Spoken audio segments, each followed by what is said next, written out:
위대한 개츠비 번역 두 번째 시간을 시작하겠습니다. And after boasting this way of my tolerance, I come to the admission that it has a limit. 그러니까 이게 이런 식으로 나의 관용을 자랑한 다음에 이게 이제 거기에도 한계가 있다는 걸 인정하게 되었다는 거죠. 그러니까 아무리 이제 내가 그 아버지가 얘기한 것처럼 사람들이 말하는데 그 사람도 다 나름의 의미가 있다는 걸 생각을 하고 참고 들어라 라고 그러더라도 거기도 한계가 있다는 걸 알았다는 거죠. 컨덕트, 그러니까 행위라는 게 행동하려는 그 품행이라는 것이 may be founded on the hard rock or the wet marshes. 그러니까 단단한 바위 혹은 척축한 늪지 위에 기반을 둘 수 있다. 이런 게 이제 이해하기가 힘들어요. 이 자체가 이미지로 표현을 하잖아요. 그래갖고 이 이미지, 그러니까 이렇게 번역을 하고 이제 번역을 할 때 가장 조심해야 될 게 뭐 정확한 번역이죠. conduct may be found on a hard rock or the wet marshes. 그러니까 품행은 단단한 바위 암석, 그죠? 이건 암석이라고 말하는 게 달라. 바위 암석 또는 혹은 축축한 늪지 위에 기반을 둘 수 있다. 이렇게 설명을 하면, 이렇게 썼으면 보통은 어떻게 생각하냐면 내가 번역 다 하지 않았나? 이렇게 생각할 수도 있어요. 근데 이게 뜻하는 바 뒤에 있는 이 사람이 말하고 싶어 하는, 그죠? 말하고 싶어 하는 그런 어떤 속의 의미가 있을 거 아니에요. 그죠? 근데 그 속의 의미를 이 번역하는 사람들은 파악해야 될 의무가 있어요. 내가 맨날 얘기하는 가장 중요한 그 구절이 뭐냐면, 모토가 뭐냐면, translator cannot wobble, W-O-B-B-L-E. 무슨 소리냐면, 와블이라는 게 뭐냐면, 웅얼거리다. 뜻이에요. 우물거리다. 그러니까, 정확하게 말을 뚜렷하게 지금 내가 여기서 지금 말하는 것처럼 뚜렷하게 발언을 정확하게 하고 그 뜻을 정확하게 표현하려고 노력하고 있죠. 근데 이런 식으로 말을 해야지, 어, 뚜렷하게 말을 하지는 안 된다. 그 소리예요. 뒤집어 말하고 이걸 다른 말로 표현하면 뭐랑 비교하고 있는 거냐면 번역가, 트랜슬레이터하고 반대되는 사람이 누구냐면 원작자겠죠. 오리지널 라이터. 그러니까 포엣이나 노블리스트. 그러니까 시인이나 소설가들은 예술가들이잖아요. 그러니까 시인이나 소설가들은 자기가 한 말의 뉘앙스, 그죠? 달리 해석되어 있는 어떤 그 뉘앙스를 더 갖고 있다고 그래서 시인이나 소설가한테 그 뉘앙스가 뭔지 다 설명해 달라고 요구를 할 수 없어요. 그리고 그 요구를 받을 이유도 없고 시인이나 소설가들은. 그렇지만 그러니까 그래서 내가 그런 오리지널 라이터들은 can wobble, 우물거릴 수 있어요. 그러니까 의도적으로 우물거리고 엉뚱한 말을 한 건 아니지만 와블처럼 보이는, 엉물거리고 말하는 것처럼 보이는 행위를 했다고 해서 그 사람들이 비판을 받을 이유는 없어요. 근데 이 번역하는 사람들은 전혀 달라요, 입장이. 다시 말해서 품행은 단단한 바위 혹은 축축한 늪지 위에, 요새 내가 바위 암석 그랬었잖아요. 바위 왜 암석 이렇게 고민하냐면 바위나 암석이랑 같은 말이 아니잖아요. 그럼 이 말 자체가 뜻하는 속 내용이 있단 말이죠. 그죠? 그게 독서 경험이죠. 번역가들이 한 독서 경험이에요. 그 독서 경험을 전달하는 거죠. 여기 써 있는 요 말이 어떤 뜻으로 해석되느냐 아무렇게 해석해도 돼가 아니라니까.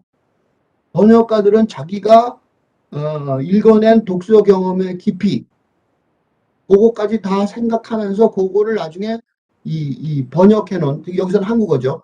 한국어로 읽는 독자들이 그 속에 있는 그 내용까지도 나중에 거꾸로 생각해서 파악해내는 그 과정을 당신은 왜 이렇게 번역했습니까? 그랬을 때 대답할 수 있어야 된단 말이죠. 그러니까 이 한계가 있다는 거 말은 여기서 무슨 소리냐면 요 뻔한 문장 갖고 이렇게 길게 설명했냐면 그런 어디서나 번역을 구해야 된다는 거죠. 그러니까 내가 관용을 베푼다고, 내가 사람들이 말할 때 참고 들어준다. 그래서 별사람들이 와서 나한테 얘기한다 그러지만, 그런 품행, 그런 행위, 여기서 품행이라고 할 때 컨덕트는 그런 자기의 그 톨러런스 하는, 인내하는 그런, 관용을 베푸는 그런, 자랑할 만한 그런 자기의 성품, 그런 성품이 행위로 옮겨질 때, 단단한 바위에 있는 것처럼 언제나 굳건하게 행동을 할 수도 있지만, 어떤 때에는 축축한 늪지에 있는 것처럼, 늪지에 기반을 두고 있는 것을 거기에 두고 있는 것처럼, 어떤 때는 적용하고 어떤 적용 안 할 수도 있다는 거죠. 그치? 그러니까 그런 뜻을 가지고, 그런 뜻을 그런 뜻의 그 원뜻을 그런 뜻이라고 생각을 하고 이걸 번역한 거예요. 나는. 그러니까 만약에 다른 번역자가, 지금 내가 이게 번역을 보여주는 이유는 내 번역이 결정판이라고 보여주는 게 아니라 어떤 식으로 번역을 해나가는지를 보여주려고 이 수업을 하는 거거든요. 그러니까 그러니까 다른 사람들, 다른 번역하려는 사람들은 이 위대한 개념을 다르게 번역할 수도 있죠. 물론 당연하죠. Conduct may be founded on the hard rock or the wet masses가, 이 사람이 이 화자가, 캐러웨이가, 화자가 어떤 속마음을 가지고 썼는지를 다르게 해석할 수도 있다는 거죠. 그렇죠? 그러면 여기 있는 용어들이 조금 달라질 수 있단 말이에요. 특히 바위를 내가 암석이라고 안 하고 바위라고 그냥 했는데, 편한 말로 암석하고 늪지 그러면 좀 이게 왜 갑자기 암석 이렇게 하고 이 암석의 그 독서 경영이 방해될까봐 단단한 바탕이라는 뜻으로 쓰기 위해서 그냥 바위라는 단어를 썼어요. 그리고 럭을 스톤과 달리 암석이라고 꼭 번역해야 된다. 그런 건 없거든요. 럭이 바위라고 번역해도 괜찮을 수 있어요. 그래서 여기서는 바탕이라는 의미이기 때문에 암석 대신 바위라는, 내가 암석이란 말을 생각했다가 바위를 그냥 고착이 된 결정을 한 거거든요. 그거는 내가 생각한 독서 경험, 내가 좀 더 이 언어, 이런 표현, 이런 해석 뒷바당에 있는 그런 속마음을 와불하지 않기 위해서, 나중에 누가 이렇게 왜 번역했냐고 하면 물어보면 대답할 수 있도록 그런 분석을 한 뒤에 바위라고 결정한 거예요. 그러니까 요런 분석의 과정은 번역자들마다 전혀 다른 해석이 있을 수 있잖아요. 그렇죠? 그래서 똑같은 작품, 이 위대한 개츠비라는 똑같은 장편을 여러 사람들이 번역하는 게 전혀 문제가 되지 않는 거죠. 그러니까 뒤집어 말하면 지금 내가 이렇게 설명하는 걸 듣고성도 다르게 번역할 수 있는 거죠. 나는 그렇게 생각하지 않아. 그렇게 생각이 안 들어. 라고 말할 수 있는 거죠. 그러나 but after a certain point I don't care what is founded on. 그렇지만 일정 기간이 지난 다음에는 어디에 기반을 두는지 신경 쓰지 않게 되는 거예요. 그러니까 내가 이걸 제대로 잘 내가 하고 있는지, 내가 그걸 잘 그렇게 어떻게 잘 관용의 마음을 갖고 듣고 있는지 안 듣고 있는지 신경 별로 안 썼다는 거죠. 그죠? When I came back from the East last autumn, I felt that I wanted the world to be in uniform and a sort of moral attention forever. 그러니까 이 지난 가을 동부에서 돌아왔을 때 사람들이 도덕 같은 것에 한결같은 관심을 영원히 갖게 되기를 바라는 심정이었다. 그러니까 동부가 상징하는 것이 이 중서부의 그 시골 지방의 단순한 삶에 비하면 훨씬 혼란스럽고, 그 다음에 이 도덕에 관심 없이 돈을 무조건 어떻게든 돈을 벌면 된다. 그러게 더 강하겠죠. 그러니까 질려버렸다는 거죠. 그래서 이게 지금 여기서 쓰고 있는 거는 그런 어떤 동부에서의 질려버린 도시생활의 어떤 비도덕적인, 부도덕적인 그런 삶에 대해 질려버려서 돌아온 거니까. 그러니까 세상이 도덕이라고 정확히 말하기 좀 곤란하지만 그런 거에 언제나 신경을 써서, 그래도 한결같이 다 동일하게 인 유니폼, 그러니까 한결같이 동일하게 신경을 쓰기를 바라는 심정이었던 게, 내가 동일하게 하는 말을 썼는데, 그러니까 도덕 같은 것에 동일하게 관심을 갖게, 그렇게 써도 되겠죠. 그죠? 한결같은 동일하게, 어느 쪽에 맞는지 모르겠어요. 근데 한결같은, 여기서는 좀 더, 뭐라 그럴까, 도덕을 심하게 강조하는 그런 느낌이 있어서 동일하기보다는 한결같으니 더 음, 맞는 것 같아요. 나한테는. 그래서 어쨌든 간에 그런 식으로 요런 말들은 그런 식으로 질려버렸다. 그죠? 도시의 이 동부의 어, 도시들 속의 삶의 비도덕적인 자기도 근데 사실은 돈 벌러 갔죠. 채권 산업에 채권이라는 것이 말하자면 금융산업이죠. 그 돈이 돈 먹는 산업인데 자기도 그랬었는데 가족식 직 겪어보니까 질려버렸다. 그런 의미가 있는 거죠. 즉, 요 세미콜론은 직이죠. I want no more righteous excursions with privileged glimpses into the human heart. 어, 이 즉이라는 이 세미콜론 같은 경우들은 영어로 요 세미콜론에 대해서 세미콜론 같은 거는 우리가 정확하게 번역하면 즉이라는 말을 써야 될 텐데 사실은 이렇게 문장을 연결하는 세미콜론이 한국에는 없죠. 즉 다시 말해서 이 세미콜론 같은 이런 문장 부호들 이런 문장 부호들은 어떻게 보면 이 즉이란 단어 써도 되고 안 써도 되는 그런 그러니까 즉이란 단어 안 썼다는 세미콜론 자체가 데디즈하고 비슷한 말이긴 하지만 데디즈를 안 썼잖아요. 즉 다시 말해서 꼭 즉이라는 말을 꼭 구체적으로 단어로 말하고 싶지 않기 때문에 세미콜론을 쓴 거거든요. 그러니까 번역할 때도 즉이라는 단어를 꼭 말하지 않더라도 이 연결되는 말 속에서 그러니까 앞에서 보면 두 개 앞에 부분까지 다시 읽어보면 지난 가을 동부에서 돌아왔을 때 요 중간 부분을 느껴보세요. 여기 세미콜론의 자리죠. 지난 가을 동부에서 돌아왔을 때 사람들이 도덕 같은 것에 한결같은 관심을 영원히 갖게 되기를 바라는 심정이었다. 인간의 마음속을 얼핏 들여다보는 특권인은 요란한 타선을 더는 원하지 않았다.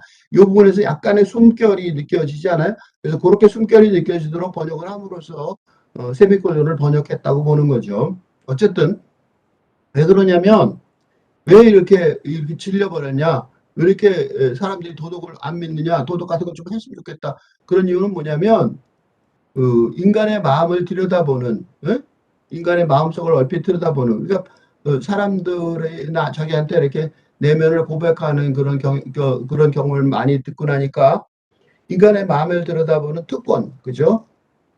글림스니까 전부 다 들여다보는 건 아니죠. 내가 인간의 마음을 전부 다 들어볼 수는 없죠. 누구든지 그렇겠지만 그러니까 그런 특권이 있는데 그런 라이어티스 익스커션 라이어트는 시끄럽고 막 폭풍을 일으키는 그런 거잖아요.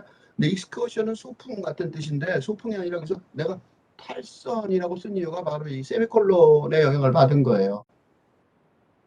그러니까 익스커션이라는 단어가 소풍이니까 일상적인 삶은 아니잖아요. 그러니까 탈선, 즉 아우 내가 아주 질려버렸어 라는 느낌이 세미콜론으로 있고 그 세미콜론을 설명하는 게 뒤인데 그 세미콜론을 아까 그런 숨결하고 그다음에 익스커션을 탈선이라고 번역하는 것으로 이 사람의 심정 정서적인 어떤 느낌 그죠?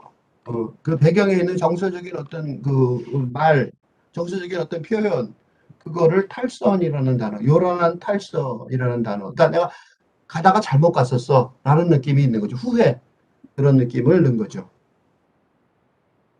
왜 이런 얘기를 썼냐면 고단말 때문에 썼어요. 사실은 이걸 강조하기 위해서 쓴 거예요. 오니 개츠비. The man who gives his name to this book was exempt from my reaction. 그런 거죠. 그러니까 내 책의 제목, 그죠? 이 책의 제목이 된, 그죠? 이 책이 제목이 된, 그죠? 이 책의 제목이 된 개츠비만이, 그죠? 이 제목이 위대한 개츠비잖아요. The Great Gatsby. 이 책의 제목을 제공해 준 거죠. 어떻게 보면. 그런 사람인 개츠비만이 마이 리액션에서 예외였다. 이 리액션도 여기서 내가 반응이라기보다 반발심이라고 쓴 이유도 마찬가지죠. 아우 생각하기 싫어. 그런 게 있잖아요. 그죠? 그래서 아우, 내가 동부에 갔었는데 끔찍했어. 그 사람 동부 밝히고 너무 비도덕적인 것 같고, 나는 하여튼 성격, 비도덕이라는 말할 수는 없지. 그렇지만, 그 비도덕이라는 말을 공개적으로 비판하지는 않았죠. 그렇지만, 저도 별로 신경 안 쓰는 것 같아. 너무 힘들었어. 그런 반발심이 있겠죠. 거기서 예외였다는 거예요. 그리고 요게 뭐냐면 대쉬라는 거예요. 대쉬.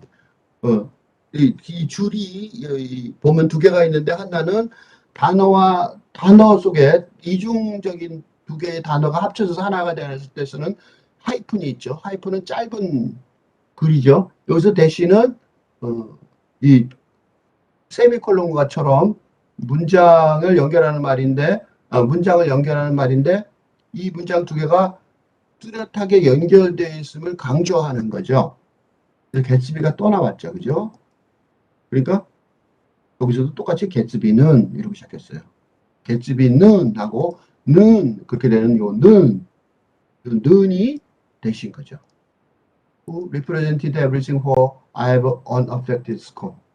개츠비는 왜 그랬냐면 개츠비는 내가 마음의 동요를 일으키지 않고 경멸하는 모든 걸 대표한다. 무슨 소리냐면 개츠비라는 사람이 스코어를 받을 수 있는 사람이에요. 개츠비도 그러니까 동부에서 성공한 사람이기 때문에 앞에서 설명했던 경멸심, 탈선했었다. 반발심을 일으키는 사람 중에 한 명인데, 근데 그 개츠비한테 반발심에서 예외였다고 그랬지만 개츠비가 그 반발심을 일으키는 집단에서 제외된다는 소리는 아니에요. 단지 unaffected예요. 그러니까 마음에 부글부글하는 느낌 그런 거 없이 경멸하는 그런 것을 말하는 거죠. 그러니까 말하자면 개츠비를 왜 그렇게 생각했냐면 여기서 이렇게 해석을 하는 이유는 그러니까 언제나 번역가들한테는 왜 이렇게 번역했어요? 라고 그럴 때 대답할 수 있는 준비가 돼 있어야 돼요. 왜 그러냐면 개츠비가 대변하는 제목이 이 소설의 제목이 위대한 개츠비인 것처럼 위대하게 성공한 사람이죠. 그죠? 경멸 돈이 부자가 된 게 뭐가 나쁘냐고요. 아메리칸 드림의 상징인데요. 그러니까 경멸하고 싶겠지만 자기도 그걸 위해서 그 동부에 갔었던 거죠. 아버지 그 가족 전체 반발을 무릅쓰고 그리고 다시 돌아온 거죠. 그러니까 그런 노력을 한 것 자체에 대해서는 마음 깊이 반발할 수는 없는 거죠. 그래서 unaffected예요. If personality is an unbroken series of successful gestures, then there was something gorgeous about him. 왜 some heightened sensitivity to the promise of life. 이 그러니까 개츠비에 뭔가 있다는 거예요.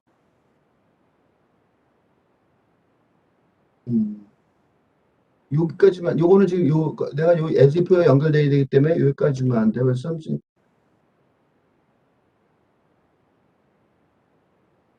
이게 then there was something gorgeous about him 그리고 some heightened sensitivity to the promise of life as if 여기까지 요거까지 다 연결이 돼 있어요. 왜냐면 여기 if personality is a broken series of successful gesture의 then 이하가 끝까지인데요. 이 끝까지의 요 some heightened sensitivity to the promise of life는 then there was something gorgeous about him, some heightened sensitivity to the promise of life가 요 뒤에 거의 결론이거든요.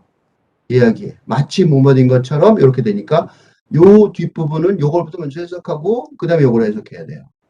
그래서 보면 만약 개성이라는 것이 끊어지지 않고 성질 몸집이라면 그러면 then 하고 마치 여기로 넘어가죠. 마치 그가 1만 마일 밖에 있는 지진을 기록하는 복잡한 기계 중에 하나에 연결된 것처럼 그에게 무언가 눈에 번쩍 띄는 게 있었으며 삶의 약속에 대한 고도의 감수성 같은 게 있었다. 이렇게 번역이 돼요. 자세히 번역하면 너무 많은 시간이 걸리겠지만 굉장히 핵심적인 얘기를 하자면 우선 첫 번째는 개성이라는 것이 끊어지지 않고 이어지는 성공적인 몸짓이라면 요 말은 어, 그러니까 이 갯집이라는 사람이 이 뭔가 계속해서 이어져 있는 어떤 행동의 선택의 결과로 만들어진 사람인데 그 사람한테는 그 사람한테는 something gorgeous한 게 있다는 거예요. gorgeous라는 단어를 설명을 꼭 해야 될 것 같은데 왜냐하면 이런 형용사들, gorgeous 같은 단어들은 사전을 찾아봐야 그냥 멋진 이런 게 있어요. 아주 멋진 뭐 이런 거예요. 그러니까 아주 상투적인 해석, 그지? 그런 아주 상투적인 해석 이 많아요. 특히 형용사 같은 거, 형용사 같은 것들은 형용사 같은 것들, 부사 같은 것들은 아주 상투적인 그런 해석의 결과가 되는 경우가 굉장히 많거든요. 그래서 사전을 찾아서 거의 도움이 되지 않고, 그래서 이런 그 형용사들은 대부분의 경우 번역자들이 자신들이 새로운 언어로 개발을 해야 될 경우가 많아요. 그래서 번역하는 사람이나 본인들이 언어에 말하자면 수호자들인 거죠. 그러니까 뭐 번역하는 사람들은 한국의 수호자들이에요. 왜냐하면 something gorgeous about him. 이게 그에게 뭔가 아주 멋진 게 있었다가 아니라 눈에 번쩍 뜨는 게 있었다. 이게 더 맞는 거죠. gorgeous다. She's gorgeous. 그러면 그냥 멋진 게 아니라 눈에 팍 띄게 멋지다는 거잖아요. 그죠? 그러니까 뭔가 그가 선택된 이 사람이 그 소설의 그 주인공으로 제목에 등장하는 사람으로 선택한 이유가 바로 썸씽 고저스 때문에 있는 거거든요. 썸씽 고저스는 그냥 아주 멋진 이게 아니라 눈에 번쩍 띄는 뭐가 있었다는 거예요. Some heightened sensitivity to the promise of life. 이게 뭐냐면 삶의 약속에 대한 고도의 감수성. 고도의 감수성이 뭐냐면 그러니까 이 개츠비라는 사람을 뭘로 보고 있냐면 아메리칸 드림의 성공, 그러니까 미국적 성공, 그죠? 성공의 상징으로 볼 수 있는데 그 상징으로 보는 이유가 바로 그 삶의 약속, 그 아메리칸 드림이라는 삶의 약속에 훨씬 민감하게, 그죠? 훨씬 민감하게 반응하는 그런 감성 같은 게 아주 고도의 감성, 높은 감성이 있었기 때문에 그런 그 감성에 대응을 하면서 살아왔기 때문에 끊이지 않고 이어지는 성공을 했기 때문에 개츠비라는 위대한 개츠비가 나온 거라는 거죠. 그죠? 근데 그거는 마치 그가 만 마일이나 떨어져 있는 지진을 기록하는 그런 아주 그 인트리킷한 복잡한 섬세한 미묘한 그런 기계에 연결되어 있는 것처럼 그러니까 지금 이 사람하고 그 개츠비 개츠비하고도 화자와 개츠비하고도 그만큼 떨어져 있죠. 그런데 그런 거하고 연결돼 있을 만큼 개츠비가 이해가 된다는 거예요. 개츠비가 그 자기가 생각하는 아메리칸 드림의 어떤 그 약속하고도 그렇게 연결돼 있다는 거예요. 다른 사람들은 그렇게 깊은 연결성을 갖고 있지 못하다는 거예요. 그런 의미도 또 들어있어요.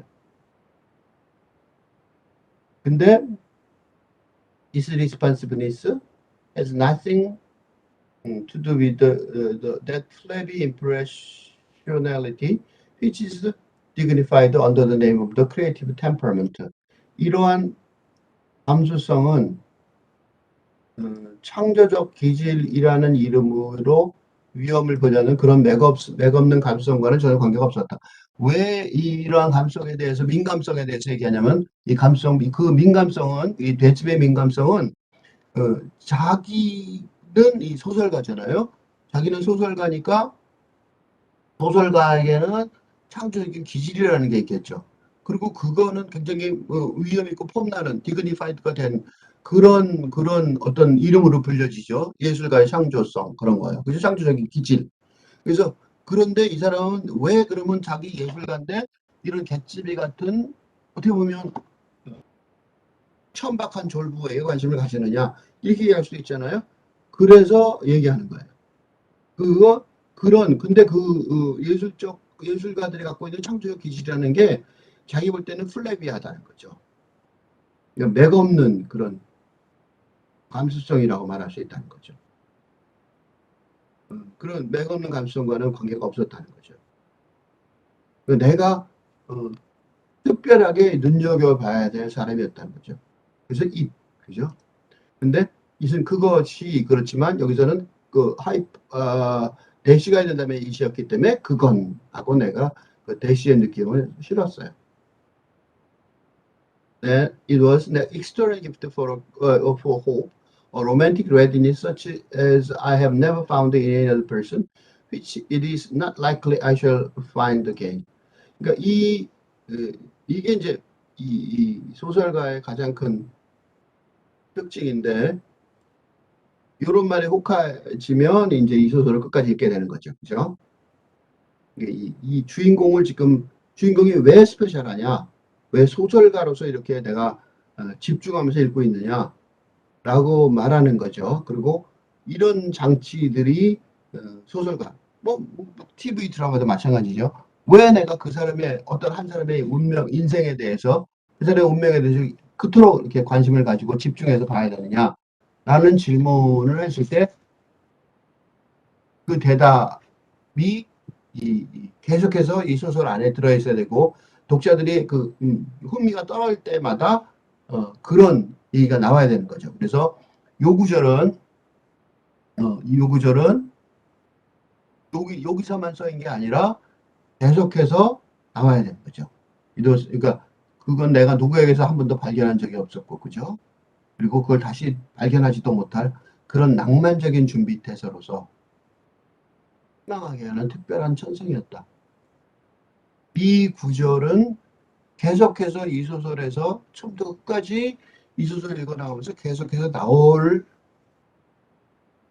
한 번밖에 안 쓰지만 계속해서 뒤쪽에 이 글들의 계속 뒤쪽에 있는 거죠. 그러니까 개스비의 위대한 점은 어, 돈이 많은 졸부였다라는 것도 있지만 로맨틱 레디니스, an extraordinary gift for hope이죠. 그것 때문에 개츠비가 다른 졸부들, 동부에 있는 자기가 감정을 실어서 어펙티드하게 스콘하는 그런 사람들과 달리 스콘하지만, 즉 경멸하지만 감정의 동요를 일으키지 않고 또 그에게 뭔가 눈에 번쩍 띄는 게 있었고, 그렇게 했던 거는 바로 로맨틱 레디니스라는 거예요. 그러니까 돈이 문제가 아니라 개스비가, 이게 정확히 말하자면, 이게 좀 더 구체적으로 말하자면 데이지에 대한 사랑, 모든 걸 바치는 그런 거에 그런 거에 이 민감, 그런 그런 자세가 자기는 개집에 대해서 어, 그거 관심을 멈출 수가 없었다는 거죠. No, 개집이 turn out right at the end. 그런데 더더군다나 어, 그렇게 얘기하는, 왜 no라고 그랬냐면 요렇게 말할 때 요거는 개집에 대해서 유보를 하고 있죠. 그러니까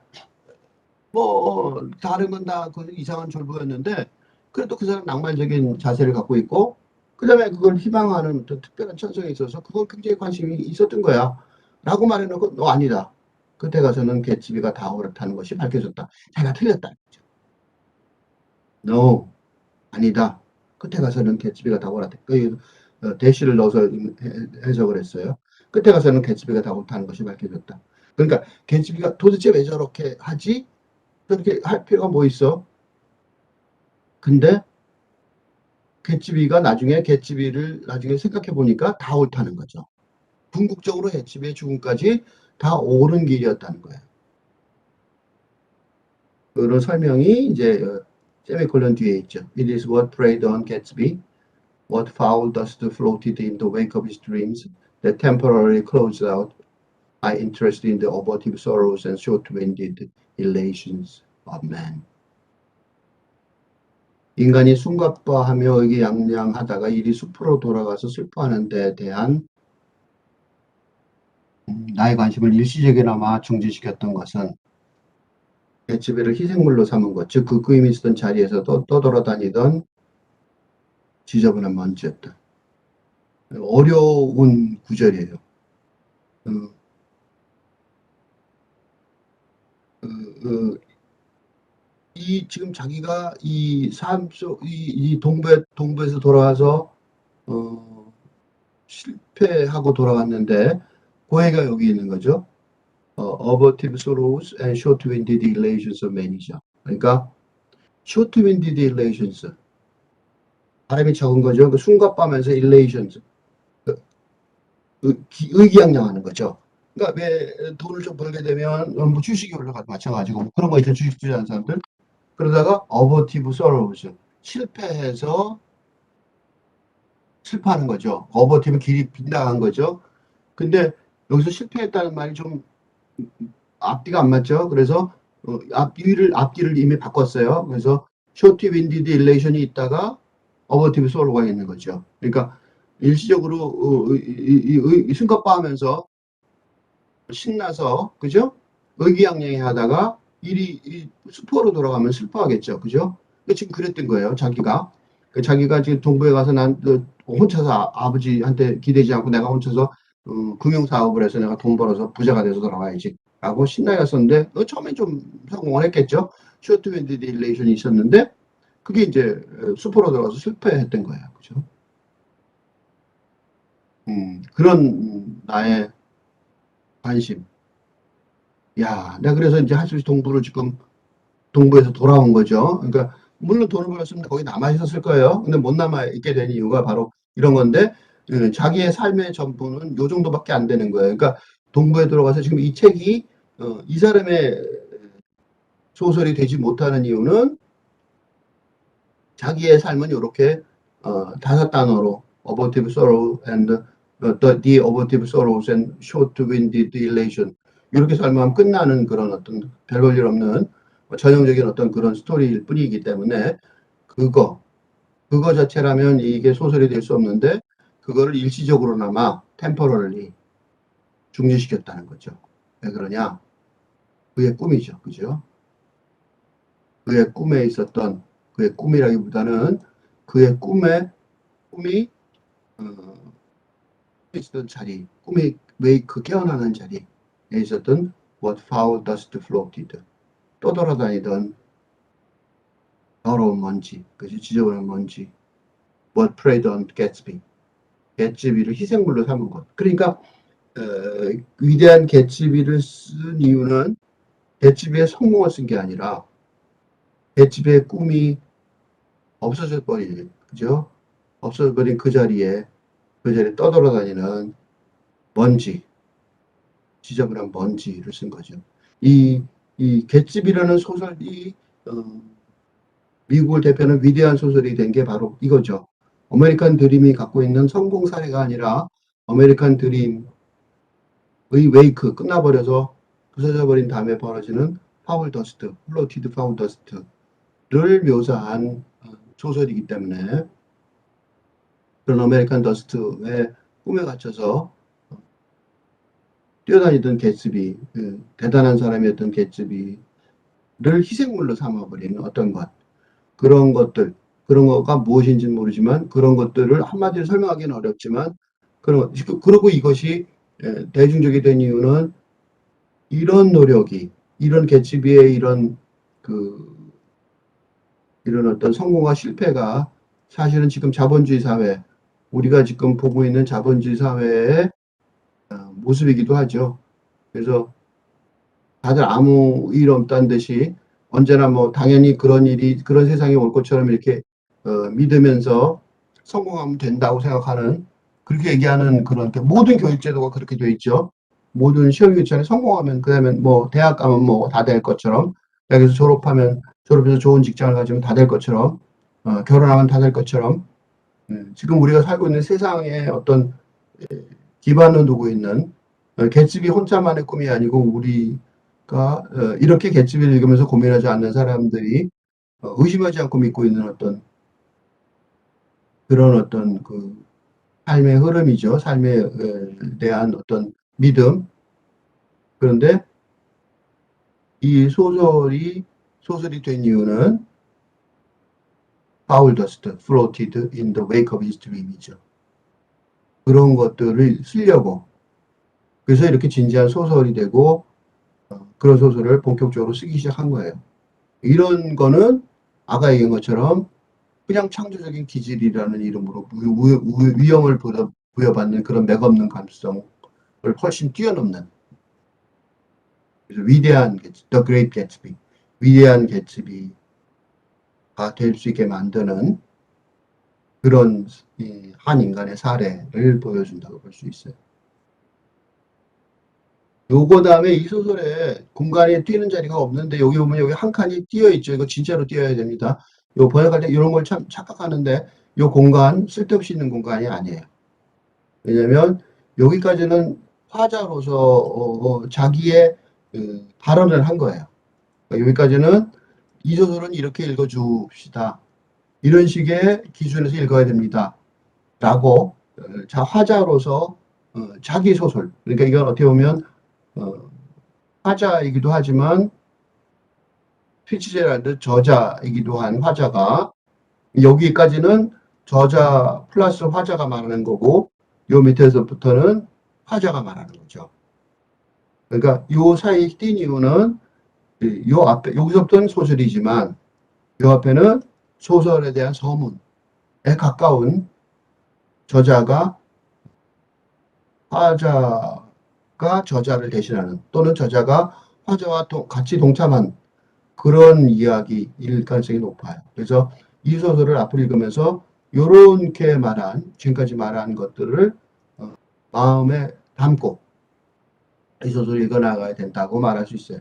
특히 번역을 하는 지금 이런 입장에 있어서는 여기 있는 요런 말하자면 이게 번역 지침이고 독해 지침이죠. 요 앞에 지금까지 읽은 것들은 이 갯지배를 읽는 갯지배를 번역하는 번역 지침이라고 봐도 좋을 것입니다. 여기까지부터 그다음에 요 다음부터는 어떻게 보면 어투가 달라집니다. 어투가 달라져서 여기서부터는 좀 약간 단어도 다르죠. My family have 그러면 여기 확실히 어조가 바뀐단 말이죠. 어조가 바뀌고 이 말의 말투가 바뀌는데 그건 당연한 거죠. 여기서부터는 어떻게 보면 약간 객관적인 화자로서 자기의 의견이 여기서처럼 포함되지 않은 정확하게 이 갯집위에 만난 경험을 묘사하려는 될 수 있는 객관적으로 묘사하려는 그런 자세를 취하고 있기 때문에 그런 자세를 취하기 때문에 우선 어투도 달라져요. 그래서 앞에하고 조금 달라진 어투의 느낌도 있어야 됩니다. 지금까지 굉장히 길게 앞부분은 할 수 없이 자세히 여기는 아주 자세히 설명하지 않을 수 있는 부분이라서 자세히 설명하다 보니까 많은 시간이 지나간 것 같아서 집중력이 언제나 집중력이 약해질 때는 공부를 스톱을 하는 수밖에 없기 때문에 이 부분에서 사실은 훨씬 더 길게 읽어볼까 했는데 사실 이 부분부터는 새롭게 읽어놔야 될 것 같아서 오늘은 여기까지만 하겠습니다. 근데 중요한 거는 여기 끊어져 있다는 사실 다음에 시작할 때 얘기는 안 하겠지만 꼭 기억해 두어야 되고 그래서 어조가 어떻게 바뀌었는지 인식하면서 그리고 특히 지금까지 읽었던 부분들은 이 소설을 읽는 또는 소설을 번역하는 번역 지침, 그 피츠제럴드가 내리는 번역 지침이라고 봐도 좋을 것으로 여겨집니다. 네, 오늘 여기까지 하겠습니다. 네, 수고했어요.